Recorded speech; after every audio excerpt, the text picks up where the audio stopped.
Hi Paul, I think you know that I know where you're coming from.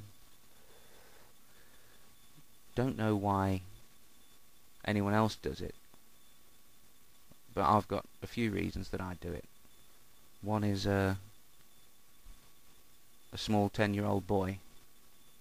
When I was 15, there was a knock on the door on a Saturday morning, and it was a Jehovah's Witness, and he'd brought his son along with him. The boy barely came up to the father's waistband, and the father spent... I'd normally just let them get a good look at the door as I closed it. That would be my normal reaction, but because this young boy was there, I couldn't leave. I just had to fight, I suppose. It was very polite, and I knocked down every point that he made. Everything that this father came up with, I knocked down. Now, there were two things about this. One was it made me feel like a real smart-ass. Great feeling.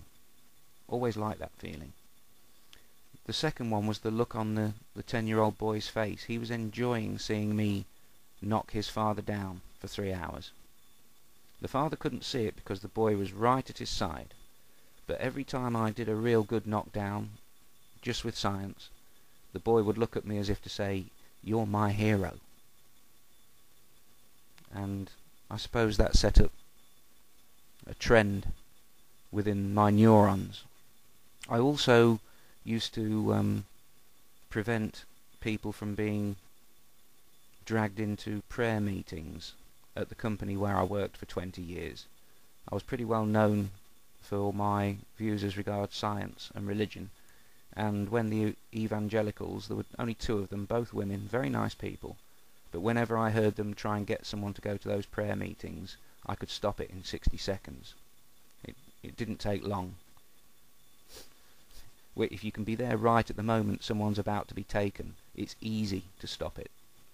But you've got to be there. Which brings me down to the videos. Well, there were... Before that, there was somebody who contacted me on a chat room on the internet, and I got the impression they were stuck in a quicksand, and they needed someone to pull them out, and the only way to pull them out was to... Almost every time I say science, it could be supplanted by the word reality. This person needed reality, and was so hungry for it and so ready for it that it worked. It probably took 100 hours of conversation, but it worked. This person went from being in doubt to having posters of Einstein and Richard Feynman on her walls, and her bookshelves were rapidly filling up with science popularizations, and it made me feel so proud, and the time was so well spent. It was so worthwhile that if I had to spend 1,000 hours doing it, just for that one occasion, then it's worth it to me. As far as I'm concerned, I'm ahead of the game. I've got about 900 hours to waste before I'll be looking for another experience like that. And I may never get it, but I don't care. When I make a video to argue with someone, I'm not really thinking about the person that I'm arguing with, or trying to move, or trying to educate. I'm not thinking about them. I'm thinking mainly about the people who may see the video, who are young and in doubt and still have a chance to avoid going down that road and forever cutting themselves off from reality. I want to try and give them a sense that reality is a very, very beautiful thing, and not something to be afraid of in any sense. So I don't think about the person I'm sending the videos to. I think about the people who may be watching, who may be desperately holding on to their skepticism, and our words just might make a difference for one of those people. And if I spend 5 years on YouTube doing this, and one person, even though I may never know that it actually happened, if one person is saved from the road to insanity, then that's worth it to me.